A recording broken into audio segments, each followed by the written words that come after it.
Welcome back to What Arty Noobs with General Disturbance. This is a Grille, the tier 5 German SPG. It's located on the defending spawn of Karelia Assault and it's being commanded by TanqAndTonic. Now this video, which he posted a few days ago, illustrates something which we've come to recognise now is a direct effect of the changes made by 1.13. The MOEs have gone crazy. You can see TanqAndTonic does have 2 marks of excellence on his barrel because it's blue, and that's because he's played the Grille a lot. He plays it a great deal, but that's not his fault, or that's not the cause of why things have actually happened the way they have. If you saw my video which I put up recently, you saw that in one day I went from having a green or a 1 MOE Grille to having a 2 MOE Grille, which is just short of having a 3 marked Grille in just one game. Mind you, I did get a high caliber in that game, but that shouldn't have happened. I shouldn't have got a that bigger jump, an 11-point jump in my NOE in just one shot. Now I'm pulling out a bit because I think that's my settings that stopped us seeing what happened with that shot there on the Thunderbolt. Yes, pulling out a bit. You can see that he's actually fairly close, so I'm pulling back as far as I can. Rounds out the Thunderbolt. It lands right next door to him for 112. Yes, I'm sorry it's so close. I'm trying to fix that, but it just doesn't seem to want to know. I suspect that might be because TanqAndTonic likes to be up close and personal with the targets when he fires at them. Oh, direct hit on the front of the Thunderbolt, and he did get hit by a counter battery from the M41, and that shows something else that we've come to know from this update. You need to move after every shot from now on to avoid being hit. KV2 backs up to avoid the counter battery, and he did get a hit on the KV2. Yep, you hear that rumbling noise, inbound shells. They confused where he was. They saw the tracer coming out from near the rock face, and that's where they put their shells, but actually he wasn't there. Okay, he's now going to have a go. Firing at the KV2, rounds out. Let's see where that shell goes. Direct hit on the KV2, and he's backing up a bit more. I expect we'll see some Arty shells come in any second just ahead of him.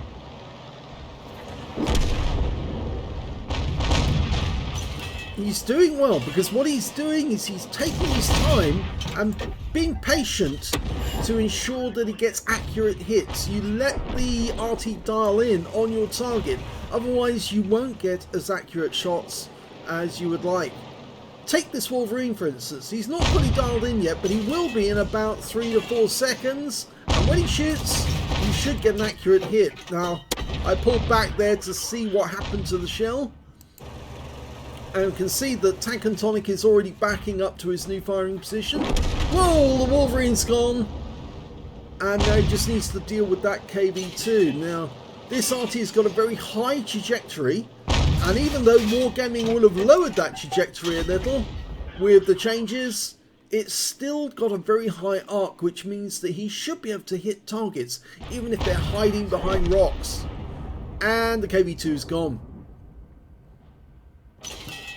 So the team is doing well so far because they're 4 tanks up on the enemy, and none of the enemy tanks has managed to make it up into the cap area.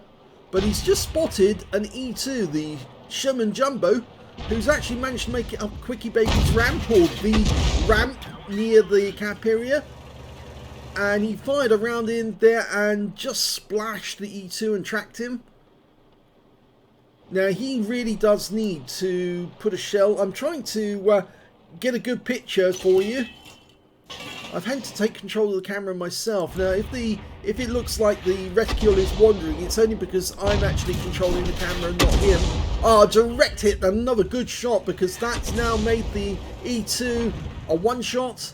And you saw the counter battery that came in try to go for the point at which the tracer started on the mini-maps or on the screens of the Arty on the enemy team, and they missed him.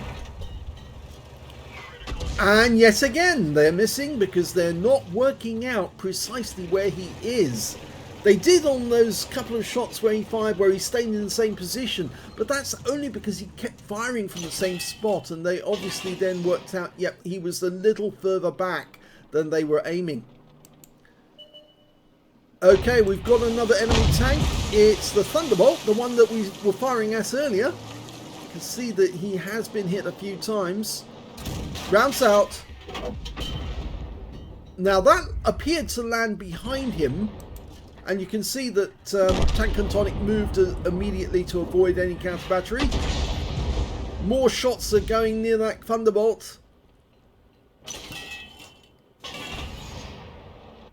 Lines up the shot, rounds out. You can see where the tracer started there, and he killed the Thunderbolt this time. And a rumble from a noise from an Arty shell coming in. And it hits the spot where he was, not where he is. So it really does pay just to move a short distance to get out of the way of any return fire.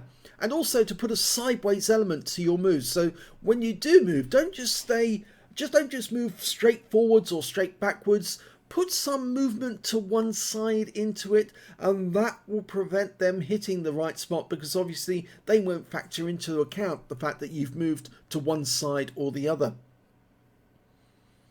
Well, the enemy stopped attacking, but we're only 2 tanks ahead now on the assault, and they've only got 3 minutes and 38 seconds left. So if they don't get a move on, then they're not going to win this game. You can see that TanqAndTonic has done 1,202 hit points of damage. He needs to get another 884 to get the 20% necessary for a high caliber. He fires a round in at the RAM 2. Gets 152 hit points. He pulls back to avoid counter battery. We heard the rumble when the enemy Arty fired, but we didn't see the shells land, but they obviously didn't hit him. Okay, that target's been killed. So he's now looking to try and land a shot on the Leopard, but he out of range. Okay, he's found another target. In fact, it's the Jagdpanzer IV. And he fires at it, but he doesn't get any damage off that one. He needs to move position, though. I think that Jagdpanzer IV is going to die. Oh, the T-3485 almost flipped himself over on the rock. And that was a direct hit again for the Jagdpanzer IV. And the Dicamax killed him. In fact, actually, he hit the Dicamax with his shot. I thought that he actually hit the Jagdpanzer, but it was the Dicamax who took the round, and he took no damage from it. So, how are they doing now? Well, we've got 2 enemy tanks, Leopards, coming close to the cap area. But we do have some defenders nearby. The problem with the Leopard is that it's a very good tank for ram killing. And Grillers are susceptible to ram killing, I'm afraid. One of the Leopards has been wiped out. The other one's still coming. And he's coming this way. So TanqAndTonic's decided the best thing he can do is get the flock out of here quick. And he's actually saved from being killed because an ARL V39 takes out that Leopard. And now the enemy's down to just 1 player left. And he is in a Hellcat. We think that he might be up on the horseshoe, right at the cliff's edge. But can't be sure yet. No sign of him. He's having a look round. But the Hellcat's running out of time. If he doesn't get a move on soon, he's going to lose the game. Mind you, it would be very difficult for a Hellcat to get enough kills to win the game, and I don't think he can cap out now anyway. So, yes, he might as well stay where he is and just try and get some damage off any enemy tanks that come near him. I think he's sort of like resigned himself to say, this game is over, and I'm just going to stick here and do nothing. And that's why he's not been seen. Oh, no, he just got a kill, so he's rather sneaky because he must be somewhere near the marsh area in order for him to get that shot. So some of our guys are turning around and coming back to the marsh.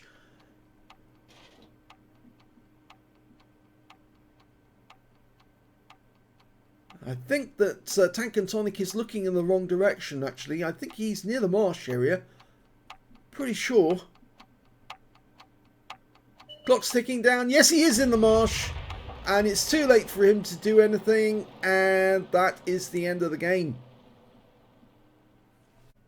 And here's the end of battle results. And yes, TanqAndTonic managed to get his third mark of excellence in that game. Very well played. He did do very, very well indeed. He got an ace tanker as well as a bruiser medal for getting at least 5 critical hits. He managed to get 10.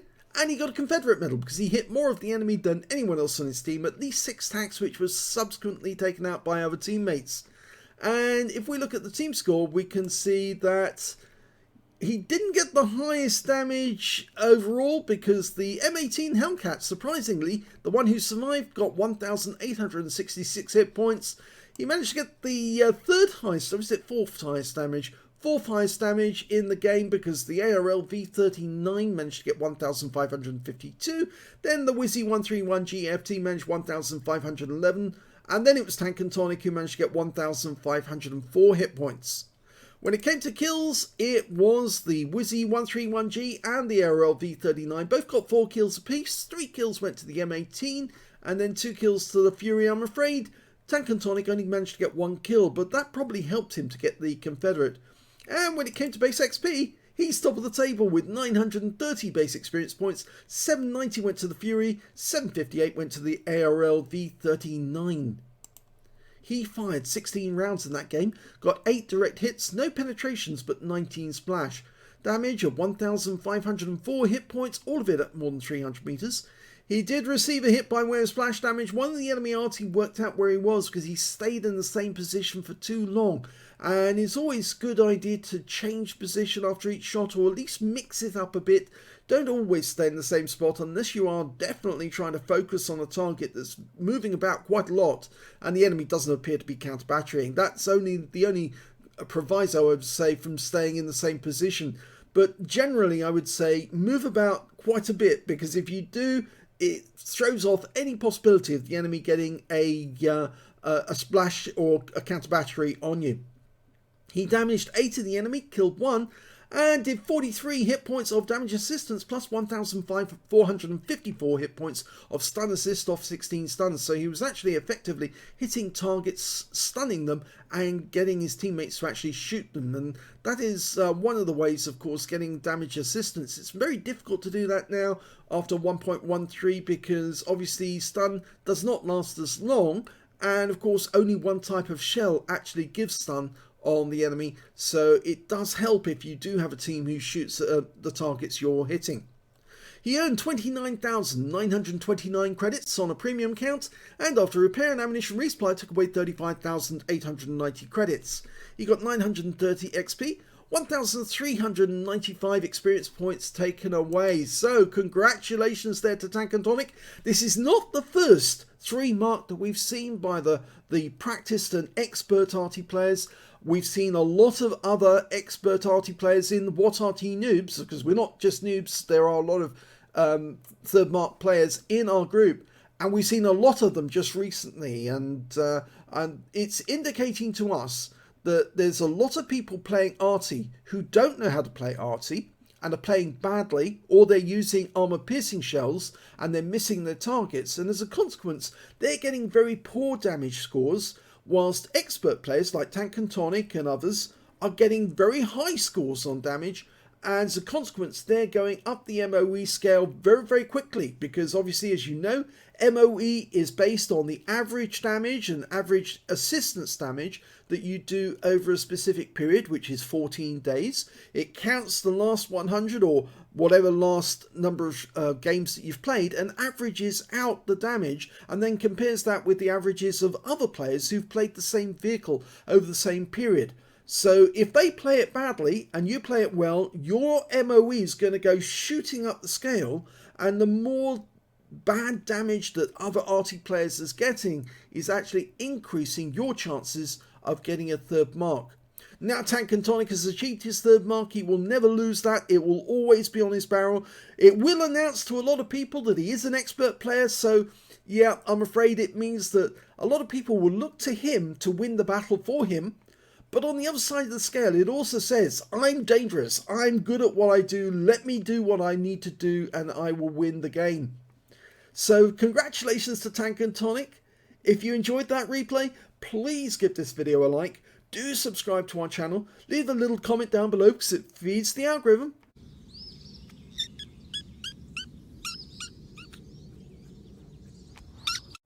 And thank you for watching.